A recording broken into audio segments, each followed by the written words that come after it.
Hi, I'm Monica Estes from Lyrical Limelight and Intellectual Dissatisfaction, and I'm here with Spooky Ruben. Hello. Hi, Monica. How are you doing? I'm good. How are you? How you been? Not bad. So we are here at the Glendale. Art Center. Yes, so let's get started. I wanted to ask you some questions. Let's start with the new LP. Tell me about this record. What world were you trying to build with it? Okay, a bit of a long story, but I'll try to keep it short. So the title of my new album is Toronto, You've Changed, and it's kind of, the title actually didn't come right away. It's like, what happened is I got a grant from the Ontario Arts Council in Canada. So Chris Graham, who's the producer who basically I worked with on this new album, he was able to get me a recording grant to make the album. So we recorded the album in Toronto, and I hadn't been back in Toronto for quite a while. So, and it was just, and then I ended up having these songs. Like I had a song called "Toronto is the Capital of Ontario," and I had a bunch of songs that kind of were reminiscent of my time in Toronto. You know, where basically the Spooky Ruben career basically started in Toronto. You know, that's where I got my, you know, they started playing me on Much Music, and you know, that was my musical playground basically when I made my first album. So, and what I noticed when I was working on my new album, I was like, wow, man, Toronto, you've changed. Because so many things had changed, like so many of the places I loved had disappeared. And there also happens to be, there's a mural right at Queen and Ossington in downtown Toronto that says, "You've changed." Oh, wow. And I thought, you know what, Toronto, you've changed. And that's kind of how the album title came together. So.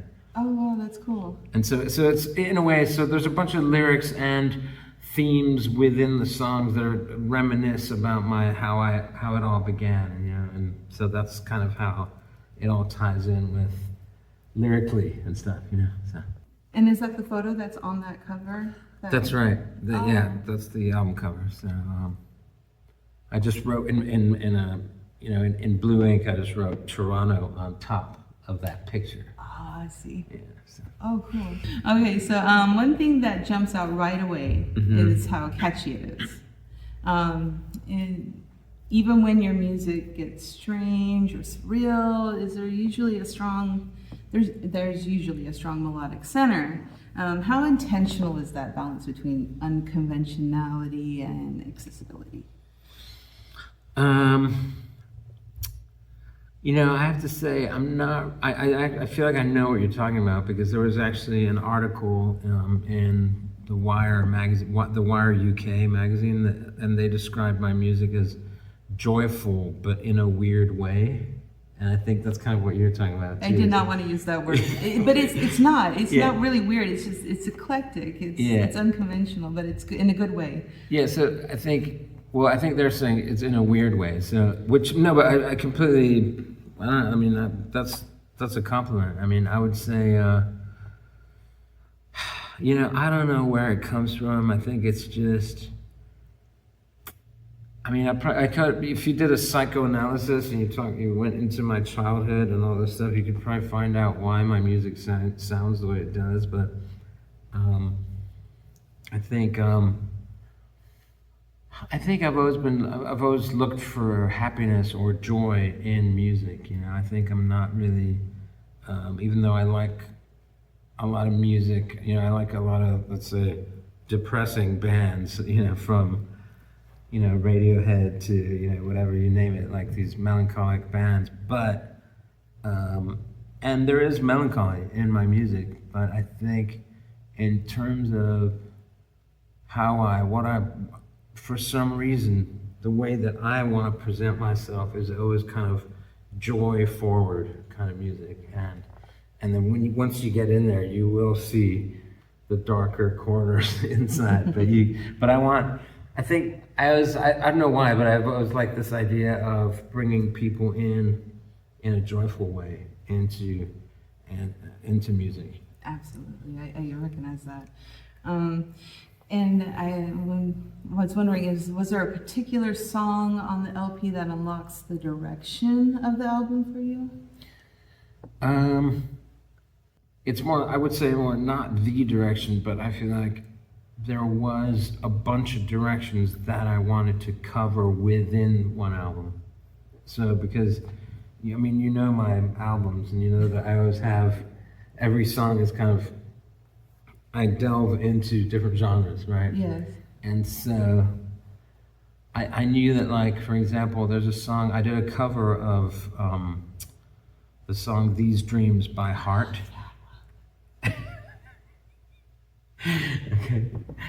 And that was one of those things where it's like, I don't know, again, it's just sometimes these things, they just pop into my head, and it's like, I have to pursue this now. Like, I had an idea that I wanted to cover. You know, that song, These Dreams, it's not like, I have to say, it's not necessarily my favorite song in the world, but there's something about that song that kind of, it was always there when I was a kid. It was on MTV all the time, and it kind of like ingrained itself into my psyche. And I just had, out of nowhere, I was thinking, you know, I want to cover that song, but I want to do a reggae version of it, you know? And like, because I just knew that melody, These Dreams, I immediately could hear it with the reggae groove. And once sometimes certain ideas that I have, once I have this idea, I have to do it now. I gotta like, you know, I might hate doing it, but I gotta execute this idea. And that's one of the things. That's how you get it not stuck in your head. Yeah, that's one of the things I did on my new album. So buy my album and listen to it. It'll get stuck in your head. All right, I love that. Yeah, so that's so the answer is that I have a bunch of different directions, but again, I think it fits within this sort of idea of nostalgia and thinking about where I grew up and how I started making music, blah blah blah. So. Is there another album already in the making, or are you giving this one some room? Actually, there is another album in the works, and actually, the album that I'm finishing now. Mm-hmm. Is the album that I started 3 years ago before I kind of got distracted with Toronto, You've Changed. So I had an album called Who Does That is going to be my new album, and I'm hoping it'll come out later this year, actually. So because it was almost done, and then conceptually I kind of got. I found this other thing, and it fit more with what I was working on with Chris Graham, the producer in Toronto. So now I'm back to Who Does That. So, yeah. Cool. So here's a question. Over 30 years of making music and films, that's an amazing run. So what's the secret of keeping that creative energy alive for so long? I think, generally speaking, I'm restless, and I feel like there's so many things that I want to do musically and also on film. I have so many things, and so what I'm putting out is the bare minimum. I wish I could be doing more, but it should actually be a lot more stuff. So. I agree. Anyway, I'm trying. We move through different phases in the industry. Mm-hmm. You've moved through different phases in the industry. Mm-hmm. From label releases to more independent work. What does the independence give you as an artist now? You mean compared to being signed to a major label and stuff? Yeah.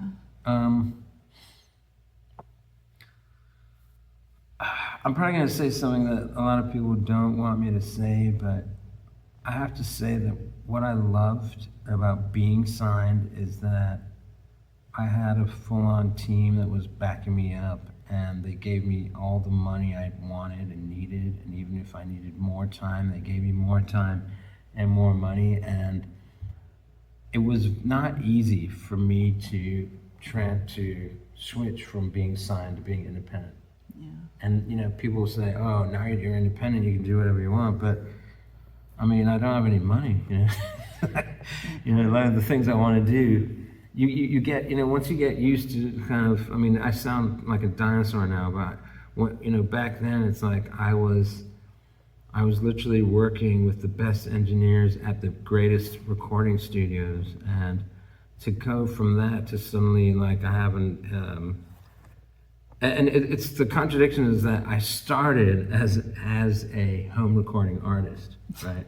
But then when I got signed, it went the other way. And then once you go into the big studios, you feel like a total idiot in your room, like pressing record on like on a ADAT machine or something, you know, which I've always been independent. Even when I was signed to a major label, I was still and thinking, I always had the mind of an independent artist, I think, you know, and what I liked about having an A&R guy at the record label is that they would actually nurture my ideas and encourage me, in fact, to be independent-minded, I'd say. Your work has always resisted easy categorization. Has that been a blessing or a challenge or both? So far, it's only been a challenge, and I guess I feel like I haven't given up. I don't know why. I should have given up on this a long time ago, but I haven't given up on the idea of, you know, I think if you listen to my first album, if you listen to, you know, all my albums from Modes of Transportation, Volume 1 on, the thing I've never given up on is to kind of make my albums sound like I'm merrily skipping through different genres and different concepts and different visual ideas, and I'm doing this in a very intentional way. And so I use, you know, it's you know, and even though there is maybe an overall concept within an album, I'm still going through different, I try my hardest, in fact. I do this intentionally. I try my hardest to actually to make sure that I am getting into a new, let's say, a different type of dance groove, using new types of keyboards that I haven't used before, and then to contrast that with to make sure that the next song after that synth pop song is something like maybe like a you know a heavy metal prog metal piece, or just to that's something that I haven't given up on, because I feel like maybe in the end, when you look at my body of work, then you'll get it. You're not going to get it when you just hear my one album, but when you listen to my entire body of work, I'm hoping that eventually it'll click and people realize, oh, it is actually one. It's the category of spooky, basically. So, which is, you know, and by the way, I'm not the only band that does that. I think there's bands like Ween, or I can't think of any other example right now. But there are other bands, obviously, that play with different genres, you know. Mm-hmm. But I mean, I've been doing this for so long now that it kind of comes automatically to me. You know? Like on my new album, I have like a mambo kind of Latin groove thing with you know, jazz piano and Latin percussion, Afro-Cuban percussion. And, you know, and then I also have on the same album, I have like almost like a sort of a commercial kind of, you know, indie rock number on there. So I get a kick out of this, and this is what I've been doing, and I'll continue to do that. It's like a genius level. But no, like for example, I have a song called NRT LAXYYZ, which is kind of a mambo. It almost sounds like it sounds like a Barry Manilow kind of thing, right? And then the next song is it's called Everything You Wanted, and we, production-wise and everything, we made it sound like it could be like a song by The Killers or something, you know what I mean? So it's like, but you know, obviously for me, it's like important also to put that song right next to it also. Yeah. You know, So you're getting some of this and some of that. Exactly. But the amazing thing is, like, you know, in my mind, okay, these are such strong contrasts, but then the Spooky Ruben fans, when they listen to my album, they don't even You don't know what you're gonna get. No, but they don't even hear. They don't even. I think a lot of times, like real Spooky Ruben fans, to them, when I do these high contrast kind of numbers, to them they're so used to me doing this that when they listen to my album, it just kind of like it feels smooth to them, which is a compliment, and I think that is ultimate. That's the ultimate compliment, actually. If someone listens to my album and says that it's not shocking. Yeah. It's not. It's really not shocking after 30 years of it. Yeah, it's not shocking at all. I'm probably gonna do it. We love it though. We love it. Cool. Keep it up. Right on. And now, you have had the privilege of working with some really interested and talented people over the years. Who has inspired you the most creatively? Who has inspired me the most creatively? Man, where to start? Where to begin? You know, I'm gonna actually mention my friend Estero. Who's do you know her? So she's a Canadian singer, songwriter, musician, but she lives in LA also, and so the reason why I have to say that she inspires me is because, first of all, she's an incredible vocalist. She's probably one of the greatest vocalists I've ever worked with, and what I love about her work is that I just remember this time that we were working on a song. It was actually a song that I co-wrote and co-produced for her album. It was called We Are in Need of a Musical Revolution. And we were in a studio in the valley somewhere. I forgot which studio it was, but we were mixing her album.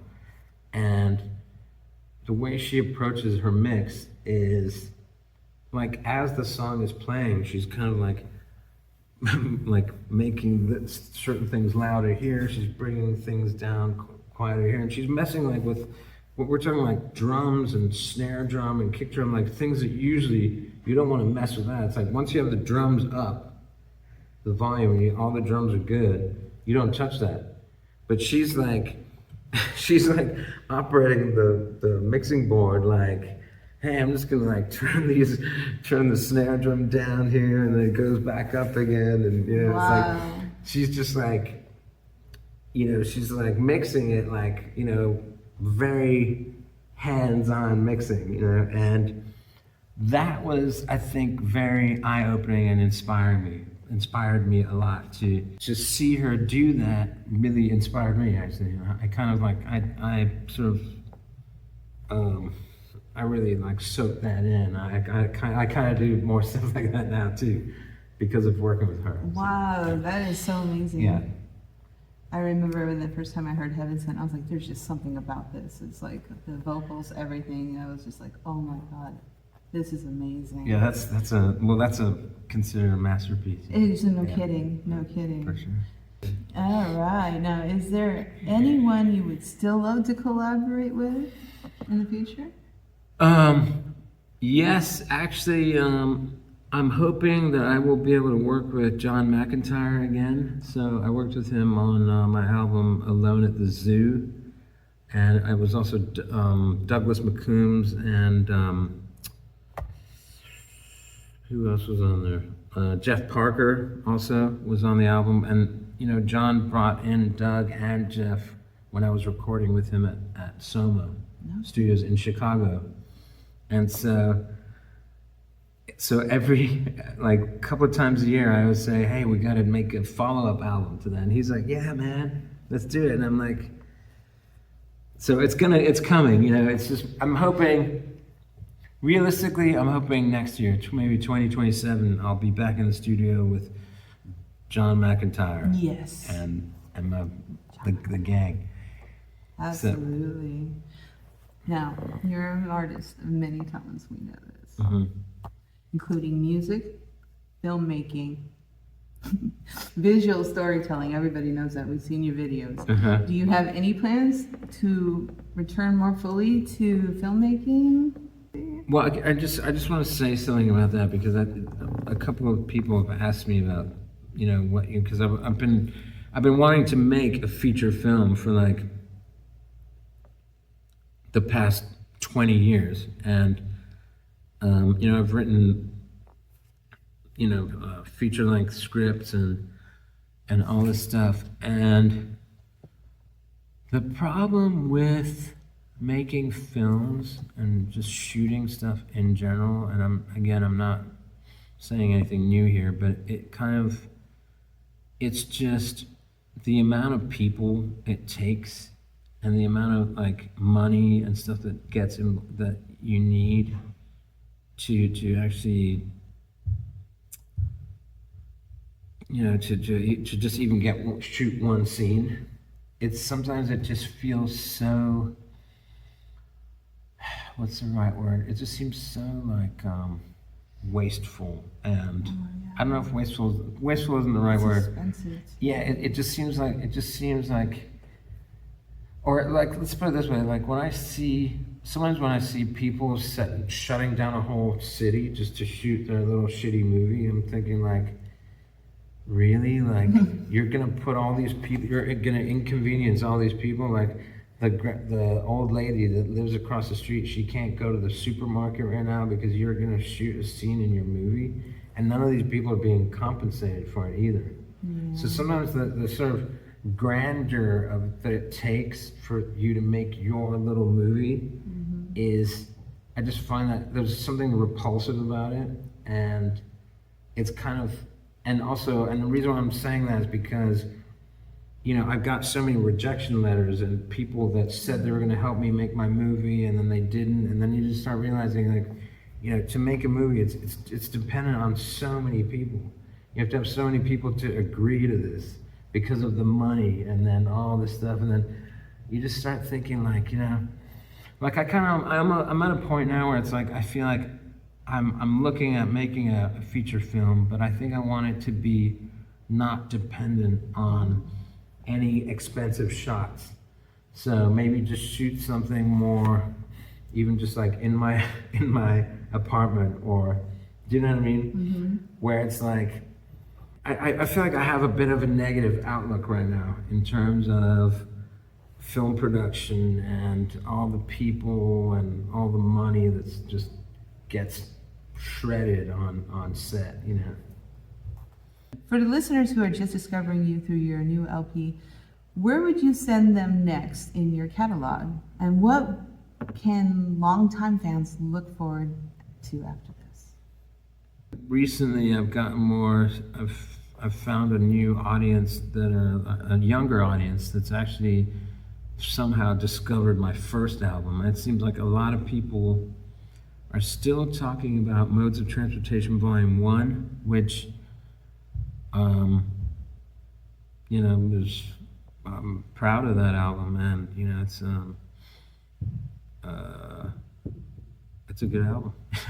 So it's funny because sometimes people will start bringing up songs like, you know, that I was just talking to my friend Jeremy, who I actually became friends with, but he's from Fresno, California, and somehow he discovered Modes 1, and he's become a huge fan of my first album, and he's sharing it with all his friends, and they're like, you know, these guys are like in their early 20s, and he sort of opened up this whole new fan base for me, and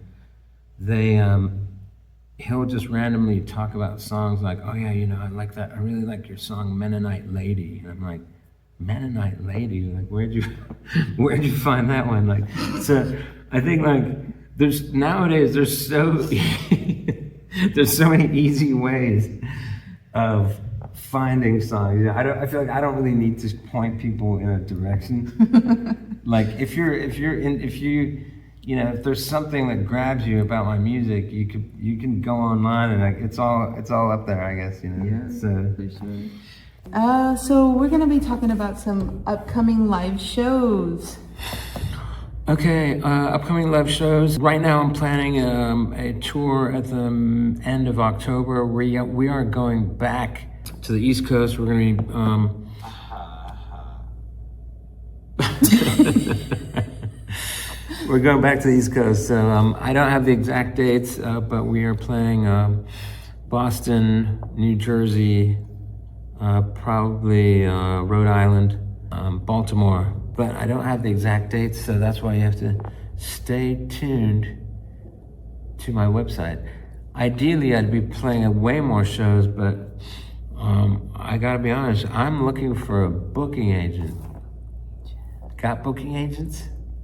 So please look out for my tour dates. Go to my website. Please subscribe to my YouTube channel. You can watch all my music videos there. Please leave comments on my music videos. Follow me on Instagram and Apple Music, all that shit. So I want to say a big thank you to Monica. I want to say thanks to Intellectual Dissatisfaction. Don't forget to subscribe. Subscribe. Stay tuned. Like, share, follow.